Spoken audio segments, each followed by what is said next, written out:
for another Real Talk with Aaron and Steve here on Steve Shuttler Media. Aaron, we're back, and you are going to be a witness. I see it right on your shirt. Can I get a witness? Yo, I'm the witness. Says so on my shirt. Can't be denied. Pastor Aaron Fleming from New Life Community Church in Wellman, and a renowned author. Find Aaron M. Fleming's books on Amazon and a digital outlet near you, or I'm sure you have a box at home of books that you could sell. I can sign and sell my books to anybody that cares to read them. I write adventure fantasy stories, and I've got 2 books in the works to add to the 2 that I've got available already. So chipping away at that. And cool. so, yeah. Hey, we're ready for some real talk again, aren't we? We're keeping it real, and I know you've got a topic picked out for us today. Our first order of business is last week we were talking about Tory Taylor for Heisman, and we want to remind you to keep it up, keep sharing those memes. Let's push this thing. Let's get some national attention for Tory Taylor. But we realized we didn't even know the name of Iowa's long snapper, and you can't have a great punter without a great long snapper. So, Steve, who is Iowa's fantastic long snapper? Now, according to Google, because I just asked Google who the Iowa long snapper is, so I'm hoping this is correct, but it says we've got number 39, Luke Elkin. Luke. 6'1", 230-pound junior from Wisconsin. So, Luke Elkin, I believe, is our long snapper. All right. Another unsung hero.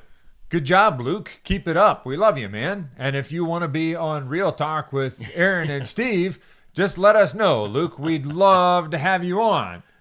All right. Well, Steve, over the past couple of weeks or months or however long we've been doing this show, we've been trying to keep focused on some basic, simple concepts like to live well as a man, I need to take initiative. Yes. I don't have to shoot guns or drive a big truck with big wheels or any of those kind of stereotypical things. You can if you want.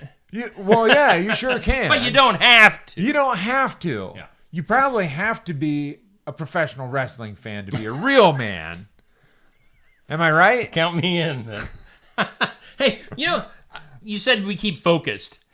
I'm like a squirrel. You talking just reminded me that I recently saw the movie The Blind, which is about Duck Dynasty's Phil Robertson.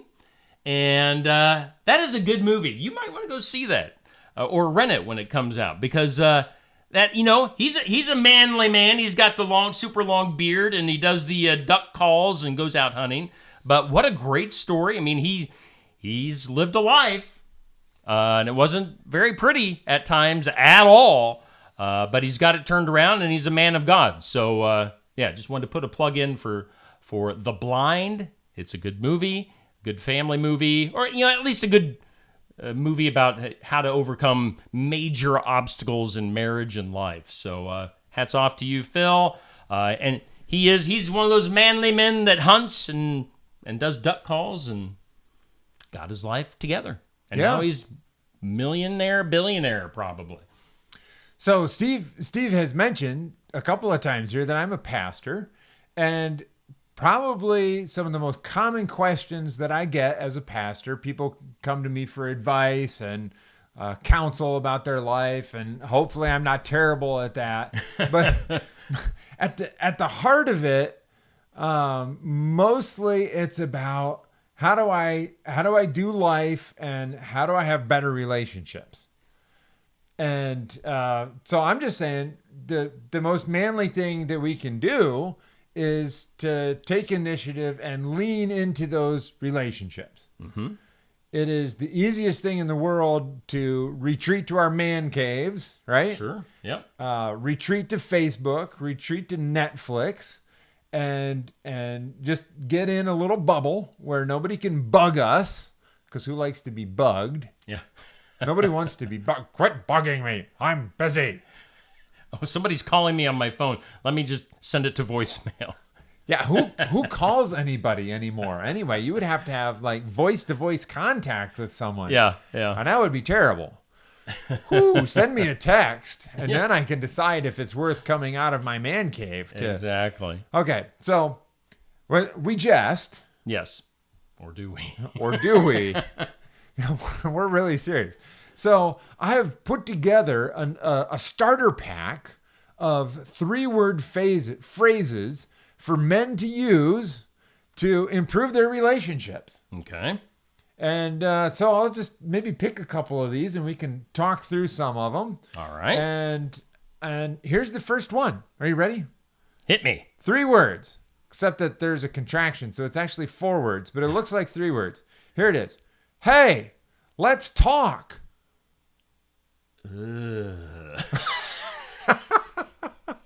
Talk about opening up a can of worms, right? Yeah.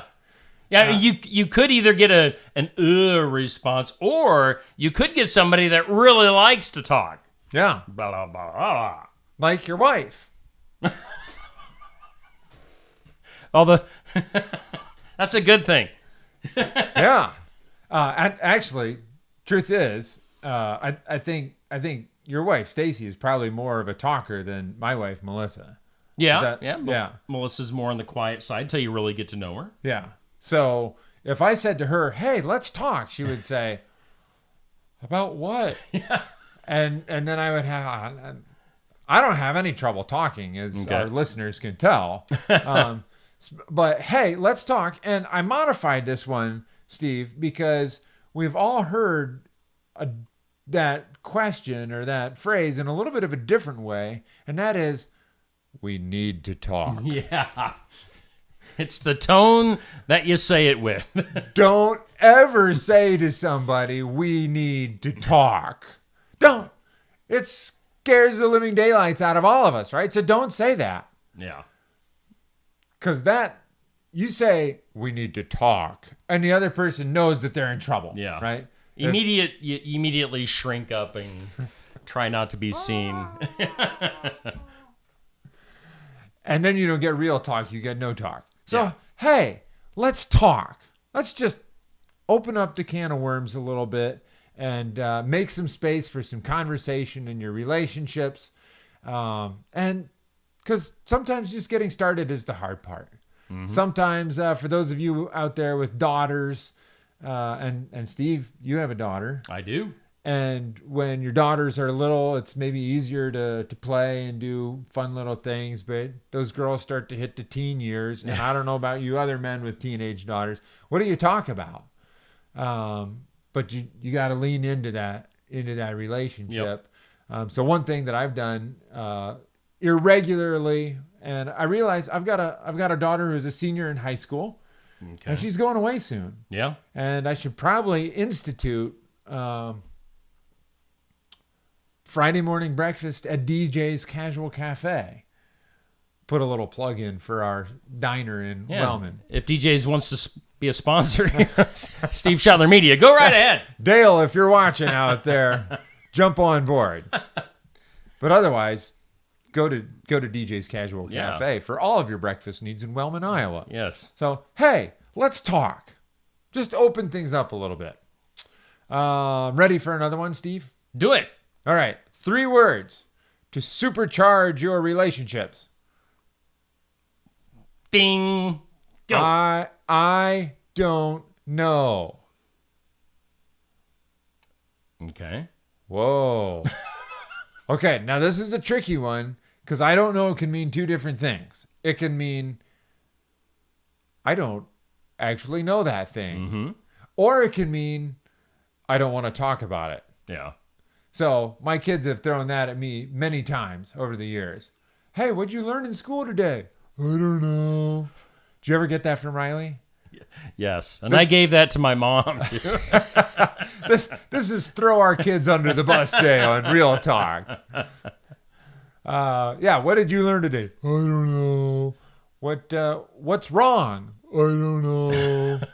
So that form of I don't know means I don't want to talk about it. That's uncomfortable. I don't want to think about it. So I like to follow up on that one. For those of you with kids out there, this really bugs them, but I think it's a good thing to say. You don't know, or you don't want to talk about it. Yep.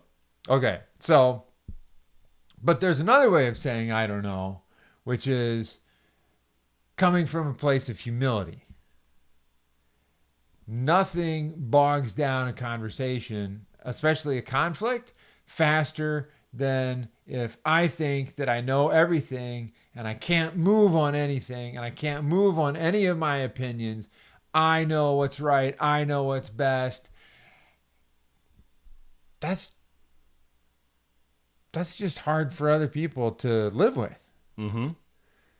And I think looking at our world of media today and our world of politics, that's one of our big problems is overall, we're just having a really hard time saying, I don't know about this one. Yeah. I don't have an opinion strong enough to fight about. We all feel like we got to be ready to fight and defend our position all the time. Like Tory Taylor for Heisman. I'm not backing down on that one. I know. You do know. I know for sure about that one. Yes. Again, we jest a little bit with that one. But yeah, we can develop a heart of war if we always have to be right and we always have to know and we always have to be sure. So what if there was some room in our conversations with our wives or our kids or our husbands or our coworkers where we can just not know? Yeah. Yeah. I mean, if you legitimately don't know, that's fine. Yeah. It takes a strong man to say, I don't know. Yes. How about one more? Do it. This is one that we all love to say, right?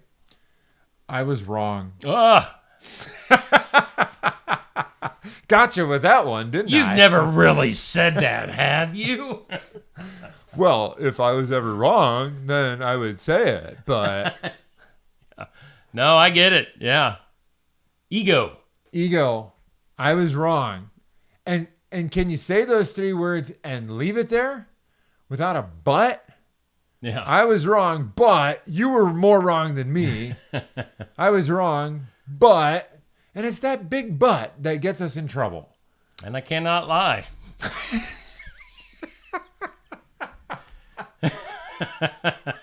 You said that with way more of a straight face than I could have. It's the big but that gets us in trouble. The next one after I was wrong would be, this is the bonus round. Don't say it. I am No. sorry. Oh, I'm sorry. I was wrong and I meant to do it. I would do it again.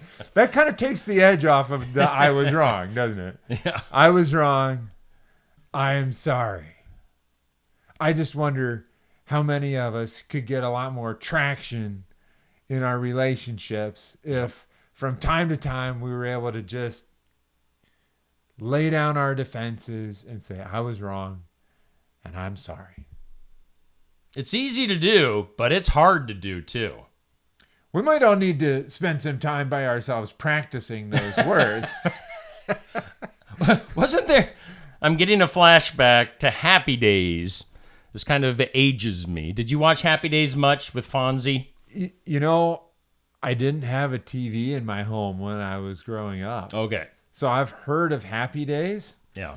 but I'm pretty sure, and people can correct me if I'm wrong, but I'm pretty sure there was an episode where Fonzie, who is the ultra cool biker dude with a leather jacket and the hair, I'm pretty sure there was an episode where he had to say I'm sorry, and it was like,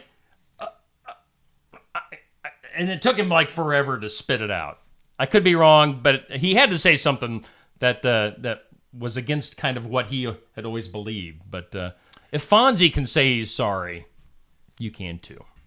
And I want to point out that Steve's doing a great job there of modeling Say, I'm not sure. I think that I saw this. Right? Way to go, Steve. Way to model for Yes, everybody. I could be. So what we want you all to do, if you're a big Happy Days fan and you know that Steve is wrong, would you please say something in the comment prove it. section and say, Steve, you're wrong. And then next week, Steve will admit And apologize. and apologize for being wrong. It'll be great.